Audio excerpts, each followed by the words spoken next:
So this is lecture number 2 of gravitation, and in this part we will continue with Newton's laws of gravitation, and then in this section we will study about gravitational acceleration, right? तो last class में हमने Newton's law of gravitation पढ़ा था, उस पे based हम अभी कुछ क्वेश्चंस करते हैं. So let's start with the questions. So इस क्वेश्चन में आपसे बोला है कि आपके पास एक स्फीयर है और इस स्फीयर का मास है m और रेडियस है r, और इस स्फीयर के सेंटर से 2r डिस्टेंस पे एक पॉइंट मास है जिसका मास है m. तो ये स्फीयर इस मास पे जो फोर्स लगा रहा है, ग्रेविटेशनल फोर्स, वो F1 लगा रहा है, और उसको हम कैलकुलेट भी कर सकते हैं क्योंकि इस स्फीयर का पूरा मास हम इसके सेंटर पे कॉन्सेंट्रेट मान के चलेंगे. तो ये भी पॉइंट मास, ये भी पॉइंट मास. तो Newton's law of gravitation point mass और स्फीयर के लिए वैलिड होता है. तो इस स्फीयर के कारण इस मास पे जो ग्रेविटेशनल फोर्स होगा that will be given as g, इस स्फीयर का मास इनटू इसका मास डिवाइडेड बाय इसके बीच का जो डिस्टेंस है दैट इज 2r, उसका स्क्वायर. तो ये आ गया ग्रेविटेशनल फोर्स F1. फिर क्वेश्चन में आपसे बोला कि ये स्फीयर जो है वो श्रिंक हो गया. श्रिंक होने का मतलब इसका रेडियस पहले r था, अब रेडियस r/2 हो गया और मास उसका m ही है. तो स्फीयर का रेडियस श्रिंक हो गया, स्फीयर श्रिंक हो गया, रेडियस डिक्रीज कर गया, और अब इस पॉइंट मास और इसके बीच का जो डिस्टेंस है वो r/2 हो गया. डिस्टेंस कितना हो गया? r/2. तो आपसे पूछा है नया ग्रेविटेशनल फोर्स बताइए. तो नया ग्रेविटेशनल फोर्स कैसे निकालेंगे? अगेन यहाँ पे हम ग्रेविटेशनल फॉर्मूला लगाएंगे, that will be g m upon इसके बीच का डिस्टेंस का स्क्वायर, यानी कि r/2 का होल स्क्वायर. ठीक है, इसका मास है m, इसका मास है स्मॉल m, और इसके बीच का डिस्टेंस दैट इज r/2 का होल स्क्वायर. तो इसको कैलकुलेट करिएगा तो ये आ जाएगा r², ये 4 ऊपर जाएगा. सॉरी, इस क्वेश्चन में करेक्शन है. इस क्वेश्चन में ये जो जब स्फीयर श्रिंक हुआ था तो स्फीयर के सेंटर से उस पॉइंट मास के बीच का जो डिस्टेंस है वो अभी भी 2r ही क्वेश्चन में दिया है. तो अब आपसे पूछा है ग्रेविटेशनल फोर्स बताइए, नया ग्रेविटेशनल फोर्स. अब आप देखिए दोनों स्फीयर का पहले जो मास था m और स्मॉल m अभी भी है m और स्मॉल m, और दोनों के बीच का डिस्टेंस अभी भी 2r है, पहले भी 2r था. तो जो पहले फोर्स लग रहा था वो अभी भी फोर्स लगेगा. तो यानी कि इन दोनों में ग्रेविटेशनल फोर्स इक्वल होगा. नेक्स्ट क्वेश्चन आपके पास है, दो सॉलिड स्फीयर है और दो सॉलिड स्फीयर का जो रेडियस है, एक का r एक का r. तो आपसे पूछा है कि ग्रेविटेशनल फोर्स जो होगा वो रेडियस के कौन से पावर के साथ वेरी करता है, वो आपको यहाँ डिराइव करना है. तो देखिए ध्यान से, हम यहाँ पे ग्रेविटेशनल फोर्स इस पॉइंट पे लिख सकते हैं g, इसका मास डिवाइडेड बाय r². अब आप देखिए तो यहाँ से आ गया g m² अपॉन r². तो यहाँ से ग्रेविटेशनल फोर्स जो है वो m² अपॉन r² के डायरेक्टली प्रोपोर्शनल है. वॉल्यूम होता है मास अपॉन डेंसिटी, तो यहाँ से मास लिख सकते हैं वॉल्यूम इनटू डेंसिटी. स्फीयर है तो स्फीयर का वॉल्यूम होगा 4/3 πr³. तो यहाँ से देखिए मास जो है r³ के डायरेक्टली प्रोपोर्शनल है. तो यहाँ से ग्रेविटेशनल फोर्स हो गया directly proportional to m² upon r².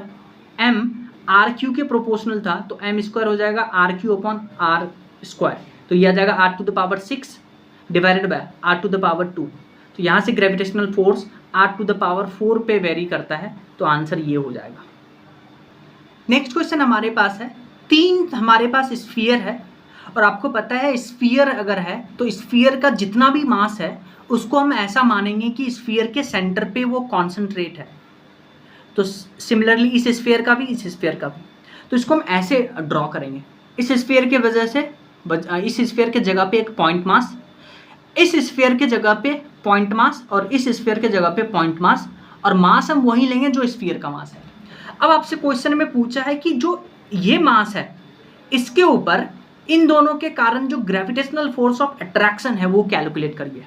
तो देखिए इस मास पे कौन कौन सा ग्रेविटेशनल फोर्स लगाएगा, ये मास और ये मास. तो इन दोनों के कारण हम एफ जी निकालेंगे ग्रेविटेशनल फोर्स और उसको ऐड कर देंगे, तो इस मास के कारण हो जाएगा, इसका डिस्टेंस है r प्लस आर 2r, और इस मास के कारण डिस्टेंस हो जाएगा 2r प्लस 2r यानी 4r।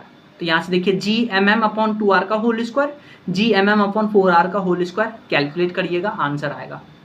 नेक्स्ट क्वेश्चन देखिए, आपके पास अगेन 3 स्फीयर है और तीनों स्फीयर आपस में टच कर रहे हैं। आपस में ऐसे टच कर रहे हैं तो आपको एक इक्विलेटरल ट्राइंगल दिख रहा होगा। कब? जब आप स्फीयर का पूरा मास उसके सेंटर पे कॉन्सेंट्रेट मानिएगा। स्फीयर का रेडियस r है, सो इन तीनों स्फीयर के जगह पे हम एक इक्विलेटरल ट्राइंगल मानेंगे और मास आप देख रहे हैं, स्फीयर का मास लेंगे तो इन दोनों मास के बीच का डिस्टेंस हो जाएगा 2r। सिमिलरली इसका 2r, इसका 2r, तो ये हमने डिस्टेंस लिख दिया। और आपसे पूछा है कि इस मास पे ग्रेविटेशनल फोर्स बताइए, नेट ग्रेविटेशनल फोर्स। तो ये तो पहले वाला क्वेश्चन हो गया जो हम पहले भी करके आए थे। इस मास पे ये लगाएगा इधर, इस मास पे ये लगाएगा इधर।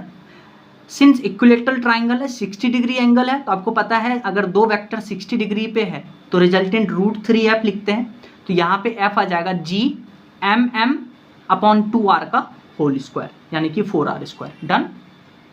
नेक्स्ट क्वेश्चन देखिए, वेरी इंपॉर्टेंट क्वेश्चन, नीट में आया हुआ है।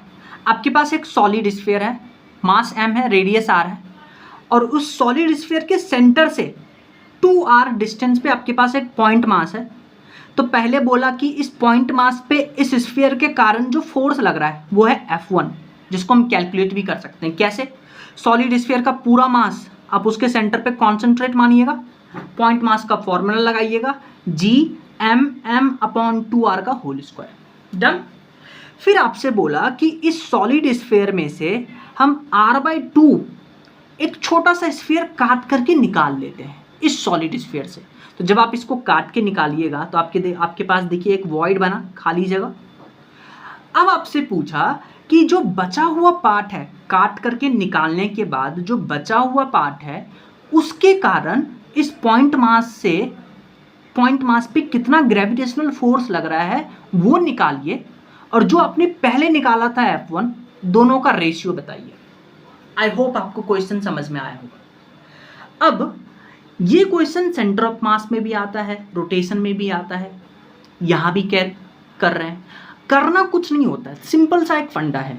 जब आप इस स्फीयर को काट के बाहर निकाले थे तो जो बचा हुआ पार्ट है उस बचे हुए पार्ट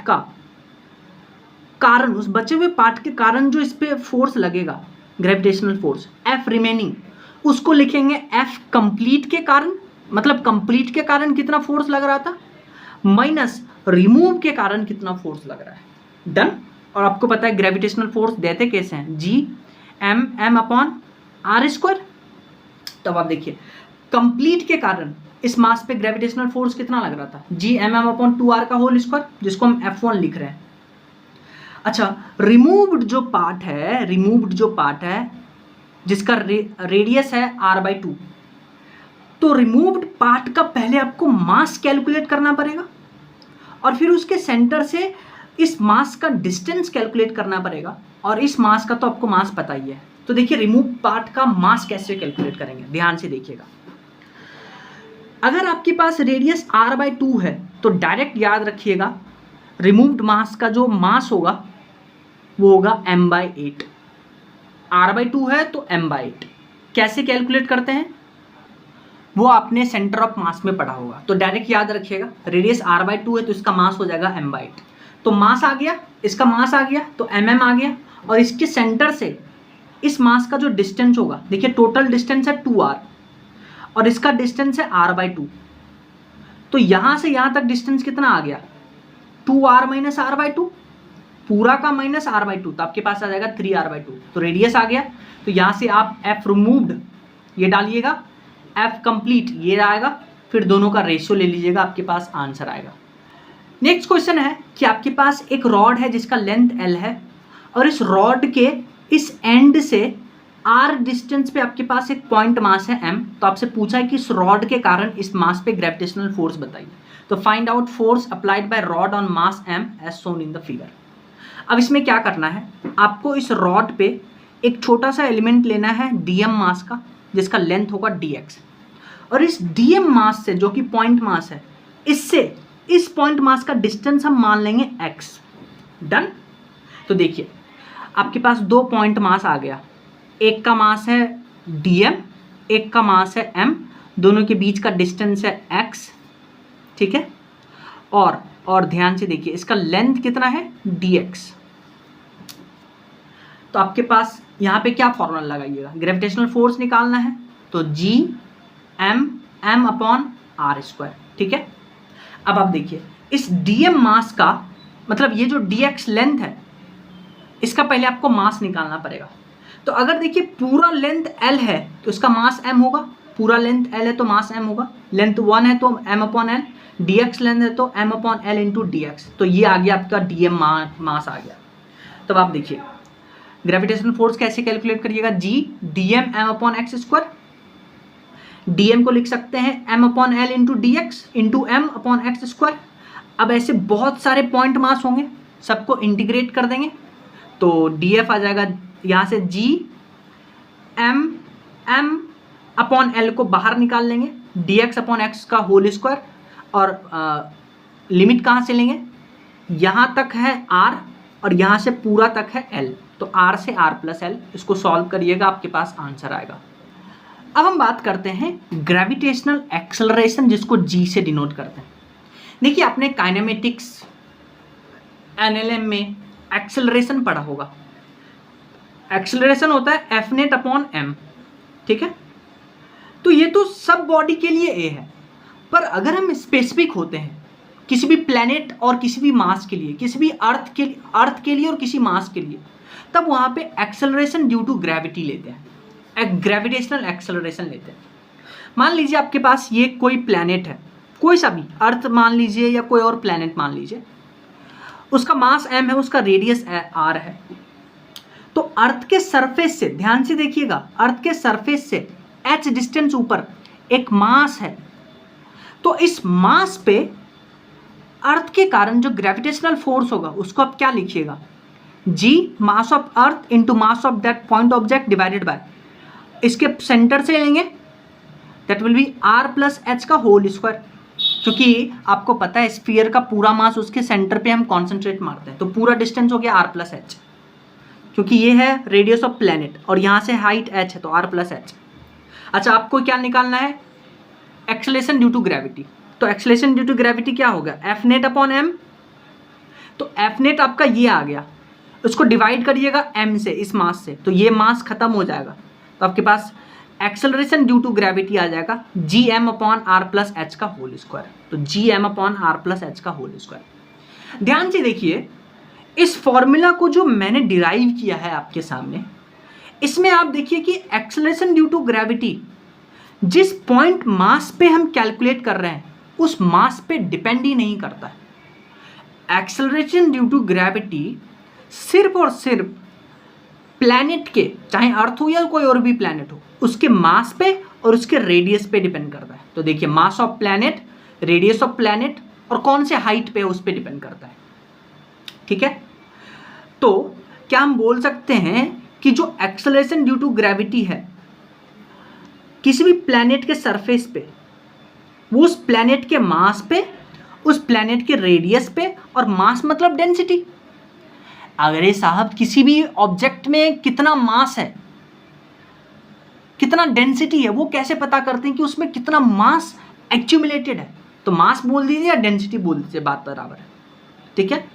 अच्छा ये एक्सेलरेशन ड्यू टू ग्रेविटी इस पार्टिकल के मास पे डिपेंड नहीं करता है, और सुनिए इस प्लैनेट के शेप पे डिपेंड नहीं करता है, और सुनिए इस प्लैनेट, अगर ये प्लैनेट रोटेट कर रहा है उस पर भी डिपेंड नहीं करता है, और हम इस प्लैनेट का जितना भी मास है उसको हम यूनिफॉर्मली डिस्ट्रीब्यूटेड मान के चलते हैं। तो इसको लिख लीजिए, gravitational acceleration at surface of planet depends on mass, radius and density of the planet.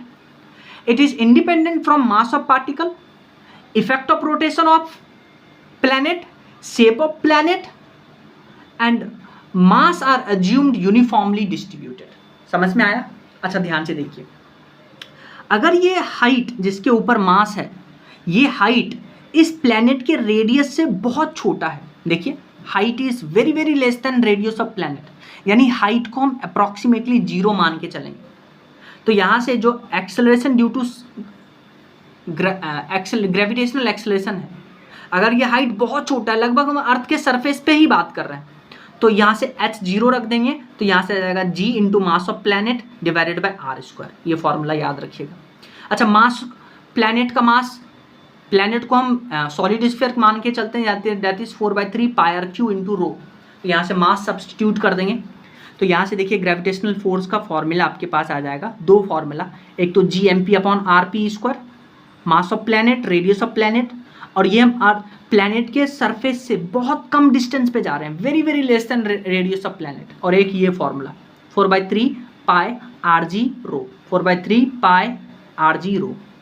रो क्या है? Average density of the planet, R P क्या है? रेडियस ऑफ प्लैनेट, और एम पी क्या है? मास ऑफ प्लैनेट। डन। अच्छा, आप ध्यान से देखिए, ये जो आपने फॉर्मूला पढ़ा, ये G is equal to G M P upon are square और 4/3 पाई आर जी रो, फॉर्मूला पढ़ा। अब आप देखिए, यहां से देखिए G किस पे डिपेंड कर रहा है?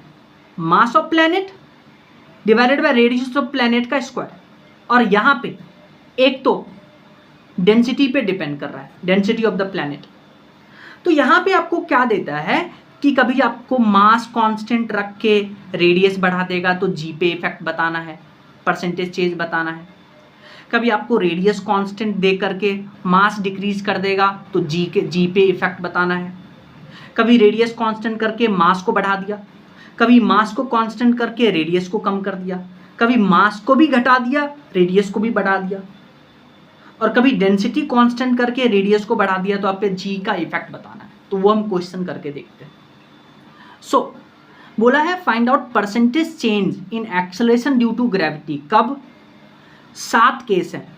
मास कांस्टेंट, रेडियस को बढ़ा दिए 100%, रेडियस कांस्टेंट, मास को घटा दिए 50%। तो एक एक करके देखते हैं। पहला क्वेश्चन देखिए, आपने मास को कांस्टेंट रखा है, आपने मास को कांस्टेंट रखा है, रेडियस को बढ़ा दिए। फॉर्मूला देखिए, जी किस पे डिपेंड कर रहा है? मास अपॉन रेडियस, तो g is directly proportional to mass of planet upon radius of planet का स्क्वायर। मास आपने कांस्टेंट रखा है, तो g is inversely proportional to 1 upon are square. ठीक है। अच्छा, R1 को हम R लेते हैं और R2 को आपने 100% बढ़ा दिया, यानी कि R plus 100 upon 100 into R। तो यहाँ से कितना आ गया? R2 आ गया आपके पास 2R। अरे साहब 100% बढ़ा दिए, पहले R था तो अब 2R हो जाएगा।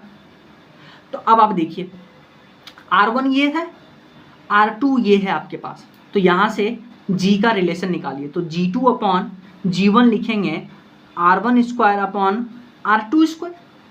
तो यहाँ से आ गया G2 upon G1 equal to R1 कितना है? R का स्क्वायर अपॉन R2 कितना है? 2R का होल स्क्वायर, यानी कि 4R स्क्वायर। तो यहाँ से ये खत्म, तो आपके पास देखिए G2 आ गया G1 अपॉन 4 आ गया, G2 equal to G1 upon 4। अब आप परसेंटेज चेंज आपको निकालना है। परसेंटेज चेंज में भी आपको पता है दो तरह का फॉर्मूला यूज करते हैं, एक तो लेस देन 5% और एक ग्रेटर देन 5%। तो ये ग्रेटर देन 5% है, तो यहाँ फॉर्मूला यूज करेंगे final minus initial upon initial into 100। तो फाइनल G2 कितना हो गया? G1 अपॉन 4 माइनस इनिशियल कितना था? G1 डिवाइडेड बाय इनिशियल कितना था? G1 into 100। तो ये कितना आ गया? आप इसको कैलकुलेट करिएगा। 1 माइनस 4 यानी कि -3 upon 4 G1 upon G1 into 100। तो यहाँ से G1 खत्म, तो यह आ जाएगा 25, 25 या 75, यानी -75%। यानी कि जो G है वो -75% डिक्रीज कर जाएगा, माइनस का साइन यही मतलब। डन। सिमिलरली इस क्वेश्चन में भी आप वैसे ही करिएगा। ग्रेटर देन 5% है तो यही फॉर्मूला यूज करिएगा, इसमें 2% है तो इसमें अलग फॉर्मूला यूज करिएगा, लेस देन 5% वाला वो हम पहले भी करके आ चुके हैं। तो ऐसे सिमिलरली आप ये सब क्वेश्चन कर सकते हैं। नेक्स्ट क्वेश्चन सुनिए, वेरी इंपॉर्टेंट। बोला है कि अर्थ का मास आपके पास है m और रेडियस है अर्थ का r, और बोला कि अर्थ के सरफेस पे एक पेंडुलम है, पेंडुलम का लेंथ l है, और अर्थ के सरफेस पे जो पेंडुलम का टाइम पीरियड है वो है t0।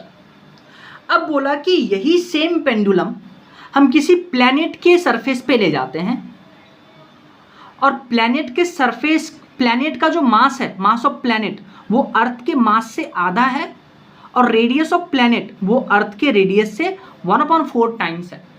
तो आपसे पूछा है कि अब इस प्लैनेट के ऊपर इस पेंडुलम का टाइम पीरियड बताइए। तो time period of pendulum on this planet कैसे कैलकुलेट करेंगे?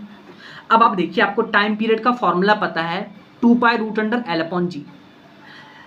ध्यान से देखिए कि लेंथ, क्योंकि सेम पेंडुलम है तो लेंथ सेम हो जाएगा, लेंथ खत्म 2π खत्म, तो time period is inversely proportional to 1/√g। आया समझ में? अब आप देखिए, तो यहां से आप रेशियो निकालिए, time period of pendulum on planet divided by time period of pendulum on earth is equal to g of earth divided by g of planet. अब इस प्लैनेट पे जो एक्सेलरेशन ड्यू टू ग्रेविटी है वो calculate करना पड़ेगा। तो उसको कैसे कैलकुलेट करेंगे? फॉर्मूला आपको पता है, सरफेस पे ही बात कर रहे हैं तो फॉर्मूला हो जाएगा g mass of planet upon radius of planet का whole square. Mass of planet आपको क्वेश्चन में गिवन है me/2 यानी mass of earth divided by 2।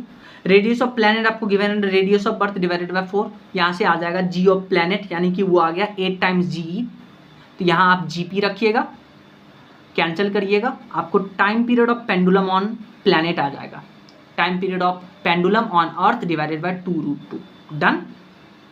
Next question सुनिए, बोला है लेंथ ऑफ सेकेंड पेंडुलम। देखिए, सेकेंड पेंडुलम एक ऐसा पेंडुलम होता है जिसका टाइम पीरियड होता है 2 सेकेंड, इसको सेकेंड पेंडुलम बुलाते हैं। तो बोला है length of second pendulum at surface of earth is 1 metre, यानी कि length of second pendulum earth के सरफेस पे वो है 1 मीटर। आपको क्वेश्चन में दे रखा है, बोला कि if simple pendulum behave as a second pendulum at surface of moon, यानी कि पेंडुलम अर्थ के सरफेस पे भी सेकेंड पेंडुलम की तरह बिहेव कर रहा था, मून के सरफेस पे ले गए वहां भी सेकेंड पेंडुलम की तरह बिहेव कर रहा है। कहने का क्या मतलब है? क्वेश्चन कहना चाह रहा है आपसे कि आप अर्थ पे जो टाइम पीरियड है पेंडुलम का वही कंसीडर करिए मून पे, यानी कि टाइम पीरियड पेंडुलम का सेम हो गया। इस लाइन का यही मतलब है, ठीक है। अब आपसे पूछा है then find out length of pendulum at surface of moon. तो अर्थ पे आपको लेंथ दिया है पेंडुलम का 1 मीटर और मून पे आपको लेंथ बताना है। तो देखिए, टाइम पीरियड सेम आ गया और टाइम पीरियड का फॉर्मूला होता है 2π√L/g। Time period same, 2π same. तो अब आप देखिए L और G में रिलेशन कितना आ गया? L और G में रिलेशन आ गया, L is directly proportional to G, क्योंकि G को इधर भेजिएगा तो L is directly proportional to G। तो यहाँ से हम रेशियो ले लेंगे, length on moon divided by length on earth is equal to G on moon divided by G on earth. और आपको पता है मून पे जो एक्सेलरेशन ड्यू टू ग्रेविटी होता है वो अर्थ के 1/6 टाइम्स होता है। तो ये अपन लिख लिए, G से खत्म, तो length of the second pendulum on moon वो आ जाएगा 1/6 मीटर। डन। नेक्स्ट क्वेश्चन सुनिए, बोला है wait of person at surface of earth is 500 Newton. तो अर्थ पे जो इस आदमी का वेट है, वेट मतलब हाँ मास इंटू एक्सेलरेशन, mg बोलते हैं, वेट को आप mg बोलते हैं। तो वेट आ गया 500 न्यूटन सरफेस ऑफ अर्थ पे। तो आपसे पूछा find out weight of person at surface of planet, किसी और प्लैनेट पे उस आदमी का वेट बताइए। Whose radius is twice of earth but mass 2 times of earth. बोला है कि उस रेडियस, प्लैनेट का रेडियस अर्थ के रेडियस से 2 टाइम्स है और बेसिकली मास ऑफ प्लैनेट ये भी है 2 टाइम्स मास ऑफ अर्थ। ये दो आपको डाटा क्वेश्चन में गिवन है। तो आपको पता है वेट होता है mg, ठीक है। अब देखिए मास तो दोनों का सेम है, पर्सन का मास तो सेम होगा। तो यहाँ से देखिए वेट जो है डायरेक्टली प्रोपोर्शनल टू g, तो weight on planet divided by weight on earth will be g of planet upon g of earth. अब देखिए g ऑफ प्लैनेट कैसे निकालेंगे? इस फॉर्मूले से, g mass of planet upon radius of planet का whole square. देखिए ये आ गया g of planet. g of अर्थ कैसे निकालेंगे? मास ऑफ प्लैनेट की जगह पे मास of earth divided by radius of अर्थ का होल स्क्वायर। अब आप देखिए mp भी आपको गिवन है, rp भी आपको गिवन है, सब्स्टिट्यूट करिएगा, आपको इस दोनों का रेशियो आ जाएगा। नेक्स्ट हम एक इंपॉर्टेंट सेक्शन की तरफ बढ़ रहे हैं। वो सेक्शन क्या है कि अर्थ के या कोई भी प्लैनेट बोलिए, उसके सरफेस से आप ऊपर जाइए या उसके सरफेस से नीचे जाइए, गड्ढा खोद के, है ना, माइनिंग करके नीचे जाइए, तो जो एक्सेलरेशन ड्यू टू ग्रेविटी है उस पर क्या फर्क पड़ेगा वो हम सीखने जा रहे हैं।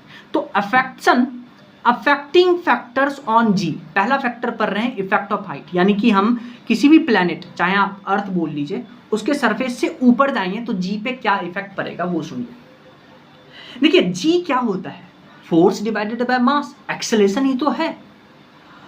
तो इस हाइट पे अर्थ किसी भी प्लैनेट के सरफेस से h हाइट ऊपर या उसके सेंटर से r हाइट ऊपर, r क्या होगा, rp plus h total height. तो उस पे पहले आप क्या निकालिएगा, gravitational force g M p m upon are square, और मास से कैंसिल कर दीजिएगा तो आपके पास ये फॉर्मूला आ जाएगा। एट सेंटर से किसी भी प्लैनेट के सेंटर से आर हाइट ऊपर, आर क्या होगा, आर पी प्लस एच, जो एक्सेलरेशन ड्यू टू ग्रेविटी आएगा वो आ जाएगा G M P upon R plus H का होल स्क्वायर। अब आप यहां से देखिए, जैसे जैसे आप h बढ़ाइएगा यानी कि हाइट बढ़ा रहे हैं तो g कम होगा, यानी कि h बढ़ाइएगा एक्सेलरेशन ड्यू टू ग्रेविटी कम होगा। अब ध्यान से सुनिए, हम क्या कर रहे हैं, इस फॉर्मूले को थोड़ा सा मॉडिफाई कर रहे हैं। कैसे, ध्यान से सुनिए। अब क्या करिए, इस स्क्वायर को अंदर खोल लीजिए तो यहाँ से आ जाएगा G M P upon R P का होल स्क्वायर, और यहाँ से आप इसको कॉमन ले लीजिएगा 1 plus H upon R P का होल स्क्वायर। इसको कॉमन ले लिया, हम कॉमन ले लिए, बाहर कर दिए। तो अब आप देखिए G M P upon are P square, ये क्या है, ये acceleration due to gravity at surface. आपको मैंने बोला था कि सरफेस पे यही फॉर्मूला यूज होता है, क्योंकि सरफेस पे लगभग हाइट जो है लगभग 0 के बराबर होता है, तो आर पी लिखेंगे, ठीक है। हाइट 0 के बराबर हो गया तो G M P upon R P का होल स्क्वायर, तो ये सरफेस पे एक्सेलरेशन ड्यू टू ग्रेविटी है। तो जी एच आ गया g surface divided by 1 plus H upon R P का होल स्क्वायर। ये आर क्या है, हाँ कोई सा भी सिस्टम हो, प्लैनेट का रेडियस, अर्थ का रेडियस, मून का रेडियस, एच क्या है, हाँ उसके सरफेस से कितना आप ऊपर जा रहे हैं वो एच। डन, ये बेसिक फॉर्मूला है। अब क्या होता है कि ये जो हाइट आप ऊपर जा रहे हैं, ये हाइट लगभग 320 किलोमीटर से कम या उसके बराबर अगर आ जाए, 320 किलोमीटर से कम या उसके बराबर, तब इस फॉर्मूला को मॉडिफाई करेंगे, ठीक है। लेकिन अगर ये जो हाइट आपको रेडियस ऑफ प्लैनेट के रेंज में दिया है, फॉर एग्जांपल बोल दिया कि हाइट आप चल गए रेडियस ऑफ प्लैनेट का हाफ, या हाइट चल गए रेडियस ऑफ प्लैनेट का 1/3 टाइम्स, तब आप यही फॉर्मूला यूज करिएगा, बेसिक वाला। अगर बहुत ज़्यादा हाइट पे चल गए तो ये फॉर्मूला, लेकिन अगर 320 किलोमीटर से कम या उसके बराबर है तब इस फॉर्मूला को हम मॉडिफाई करेंगे। कैसे, ध्यान से देखिए। सो हम बात कर रहे हैं h लेस देन 320 किलोमीटर, तो आपके पास फॉर्मूला क्या था, आप इस फॉर्मूले को इसको ऊपर ले जाएगा तो पावर का -2 आ जाएगा, तो GS हो जाएगा 1 प्लस एच अपॉन आर -2। आपको बाइनोमियल एक्सपेंशन पता है, फिजिक्स में बाइनोमियल एक्सपेंशन यूज करते हैं। इस 2 को आगे लेके आएंगे तो आपके पास आ जाएगा GH equal to GS 1 - 2h upon R. ये फॉर्मूला याद करिएगा, ये है, ये कब आप यूज करिएगा, जब हाइट लेस देन 320 किलोमीटर है। इसमें क्या है, ये है सरफेस पे जो GS है, एक्सेलरेशन ड्यू टू ग्रेविटी, कितना हाइट ऊपर गए, और रेडियस ऑफ प्लैनेट। लेकिन अगर जो हाइट आप सरफेस से ऊपर जा रहे हैं वो रेडियस ऑफ प्लैनेट के रेंज में है, रेडियस ऑफ अर्थ बुला लीजिए कोई सा भी प्लैनेट, तब आप बेसिक फॉर्मूला यूज करेगा GH इक्वल टू GS, यानी कि सरफेस पे acceleration due to gravity divided by 1 plus H upon R का होल स्क्वायर। डन। अब हम क्या कर रहे हैं, किसी भी प्लैनेट के डेप्थ में जा रहे हैं, यानी उसको माइनिंग करके नीचे जा रहे हैं, गड्ढा खोद के नीचे जा रहे हैं। तो रेडियस ऑफ प्लैनेट था r, हम क्या कर रहे हैं, d डिस्टेंस नीचे गए। तो इस d डिस्टेंस नीचे जाने पे जो एक्सेलरेशन ड्यू टू ग्रेविटी होगा GD, वो हो जाएगा सरफेस पे इंटू 1 माइनस कितना डिस्टेंस नीचे गए divided by radius of planet. तो GD equal to GS 1 - d upon r, ठीक है। अब आप यहां से देखिए कि जैसे जैसे डेप्थ में जाइएगा, अर्थ के सरफेस से नीचे जा रहे हैं तो 1 माइनस हो रहा है तो GD कम होगा, यानी कि डेप्थ पे जाइएगा, जितना नीचे जाइएगा एक्सेलरेशन ड्यू टू ग्रेविटी उतना कम होगा। और सेंटर पे आप चल जाइएगा, जो D है वो R के बराबर होगा, तो R अपॉन R कितना हो गया, 1 - 1 0, यानी कि at centre of earth R zero हो गया और सेंटर ऑफ अर्थ पे जो एक्सेलरेशन ड्यू टू ग्रेविटी है वो जीरो हो जाएगा, यानी कि सेंटर ऑफ अर्थ पे आपको ग्रेविटी फ्री कंडीशन मिलेगा, यानी कि अर्थ के सेंटर पे आपको ग्रेविटी नहीं मिलेगा। जैसे जब लिफ्ट फ्री फॉल करता है तो उसमें भी gravitational due to acceleration zero हो जाता है। तो ये दो कंडीशन है जहाँ पे ग्रेविटी एब्सेंट होता है। डन। अब आप ध्यान से सुनिए, अगर हम ग्राफ बनाते हैं, मान लीजिए ये आपके पास एक प्लैनेट है और प्लैनेट के अर्थ के यानी प्लैनेट के सेंटर पे है, तो आपको पता है प्लैनेट के सेंटर पे acceleration due to gravity zero होता है। अब आप देखिए जैसे जैसे आप ऊपर जाइएगा, प्लैनेट के सरफेस पे जाइएगा, तो मैंने आपको बोला था कि आप प्लैनेट के सरफेस से नीचे जाइए तो जी डिक्रीज करेगा, प्लैनेट के सरफेस से ऊपर जाइए जी डिक्रीज करेगा। यानी कि कहने का मतलब है कि प्लैनेट के सरफेस के ऊपर maximum acceleration due to gravity मिलेगा। तो यानी कि सेंटर से आप जैसे जैसे सरफेस पे जाइएगा एक्सेलरेशन ड्यू टू ग्रेविटी बढ़ेगा और लीनियरली बढ़ेगा, यानी कि g is directly proportional to r. समझ में आया? ये हम क्या पहले भी कर आ चुके हैं, ठीक है। फिर जैसे जैसे आप अर्थ के सरफेस या किसी भी प्लैनेट के सरफेस से ऊपर जाइएगा तो यहाँ कैसे डिक्रीज करेगा, G H equal to R square का इन्वर्सली प्रोपोर्शनल। तो ग्राफ ऐसे बनेगा। तो देखिए एक तो डायरेक्टली प्रोपोर्शनल और एक inversely proportional to 1/r square. Done. अब आप ध्यान से देखिए, आप अर्थ के सरफेस से ऊपर गए या किसी भी प्लैनेट के सरफेस से ऊपर गए तो ये फॉर्मूला लिखिएगा, G S 1 - 2h/r E R. और अर्थ या किसी भी प्लैनेट के डेप्थ में गए, माइनिंग करके नीचे गए, तो G D will be G S 1 - d/r। अब इसमें देखिए कि अगर हम ऊपर जाते हैं या नीचे जाते हैं तो कहाँ जी ज़्यादा कम होगा। तो देखिए जब आप अर्थ के सरफेस से ऊपर जाते हैं तो वहाँ पे 2 से मल्टीप्लाई हो रहा है। दोनों फॉर्मूला को कंपेयर करिए।